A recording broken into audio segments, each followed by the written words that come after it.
Dan pemirsa, sidang Majelis Umum PBB ke-80 akan menggelar konferensi solusi dua negara sebagai upaya untuk menghadirkan perdamaian di Palestina.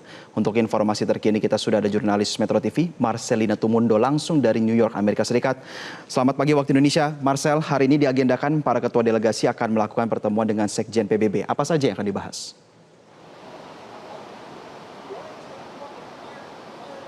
Selamat malam dari New York, Jose, terkait dengan pertemuan bilateral antara Indonesia dan PBB atau tepatnya akan dihadiri oleh Presiden Prabowo Subianto dan juga Sekjen PBB Antonio Guterres. Ini rencananya akan digelar pada Senin 22 September. Informasi awal yang kami dapatkan, pertemuan bilateral ini akan berlangsung pada sore hari Senin 22 September tersebut.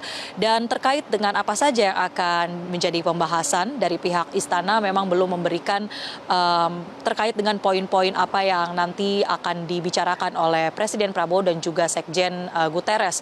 Akan tetapi kalau kita melihat dari konteks bagaimana pertemuan Indonesia dan Sekretariat Jenderal PBB sebelumnya di November 2024 lalu dalam gelaran KTT G20 di Rio, Brasil, dari pihak Indonesia ini menyatakan komitmen untuk mendukung berbagai misi Perserikatan Bangsa-Bangsa, baik itu untuk mengentaskan kemiskinan, untuk menciptakan ketahanan pangan, dan juga mendukung misi perdamaian di Palestina. Bahkan Indonesia juga menyatakan komitmen untuk bisa memberikan bantuan kemanusiaan bagi masyarakat di jalur Gaza. Ini menjadi salah satu konteks yang kemungkinan akan ada berbagai follow up begitu dalam pertemuan bilateral antara Indonesia dan Sekjen PBB pada 22 September ini. Dan selain itu juga ada beberapa hal yang kalau kita tarik ke kondisi terkini, bagaimana soal two-state solution atau konferensi two-state solution yang akan digelar di hari yang sama untuk membahas solusi perdamaian di Palestina. Ini juga menjadi satu hal yang menarik untuk kita nantikan, Jose dan pemirsa, karena ada beberapa negara Eropa atau negara Barat begitu yang akan menyampaikan dukungan mereka terhadap kemerdekaan ataupun kedaulatan Palestina sebagai negara. Nah, kita akan nantikan bersama, Jose dan pemirsa, apa yang akan menjadi poin-poin utama dalam dua agenda penting tersebut. Jose. Iya, Marcel, apakah Anda sudah mendapatkan informasi tentang program-program strategis mungkin yang akan disampaikan oleh Indonesia untuk menggait kerjasama global dalam forum ini?